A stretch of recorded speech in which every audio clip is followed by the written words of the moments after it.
সোলারের জ্বালানি অন্তত 10,000 মেগাওয়াটে নেওয়া যায় আগামী 2030 সালের মধ্যে। কয়েকদিনের ভিতর কমিটি কাজ শুরু করবে এবং তাতে করে যে সমস্ত নীতিমালা বা প্রয়োজন হলে আইন তৈরি করে দ্রুততম সময়ের ভিতর এটা চালু করার জন্য সিদ্ধান্ত হয়েছে। 2 নম্বর বিষয় ছিল জাতীয় পল্লী উন্নয়ন দিবস ঘোষণা করা হয়েছে একটা।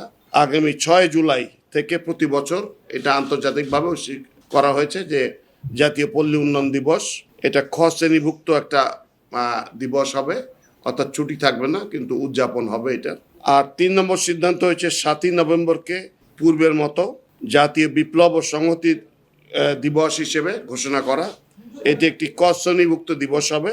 ব্যাস, এই 3টি বিষয়ে আলোচনা হয়েছে। না, নীতিমালাটার সহজীকরণের জন্য এক্সিস্টিং যে নীতিমালাগুলো আছে এগুলো দেখা হয়েছে, দেখে এটাকে ফাংশনাল করার জন্য, যাতে সহজে মানুষে ইনভেস্ট করে টাকাটা ব্যবসা করে তুলে নিতে পারে এবং আমাদের জ্বালানি, বিশেষ করে ওই কি বলে সোলারের জ্বালানি অন্তত 10,000 মেগাওয়াটে নেওয়া যায় আগামী 2030 সালের মধ্যে, মানে আর 4 বছরের ভিতরে। ওইটার রিভিউ কিছু হয়েছে, আরও এটা জোরদার করার চেষ্টা চলছে। আর এটা তো অ্যাকচুয়ালি প্রতি সপ্তাহে এটার কিছু কাজ হয়। এই জন্যেই বড় আকারের চাঙ্ক অফ ল্যান্ড দেখা হয়েছে, যেটাতে government will be party. Government ল্যান্ডটা দেবে একটা সার্টেন নীতিমালার ভিতরে, সে নীতিমালাটা তৈরি করা হচ্ছে। গভর্নমেন্টের যেগুলা অ্যাভেলেবল ল্যান্ড আছে সেগুলা, এটার সর্বশেষ অবস্থা খুব একটা ফাংশনাল হতে পারেনি।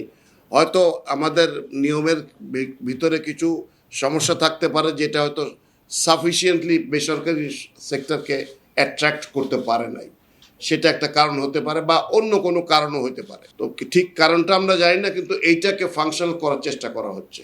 আমি বললাম যে এই উদ্যোগটা সোলারের ক্ষেত্রে হয়েছে, ওখানে আরও বহু ইস্যু আছে, সেগুলো আলাপ হয়েছে, যেমন বায়োগ্যাসের কথা আছে, উইন্ড মিলের কথা আছে, এগুলো সবই আছে। এই 10,000 শুধু সোলারের কথা বলেছি আমি।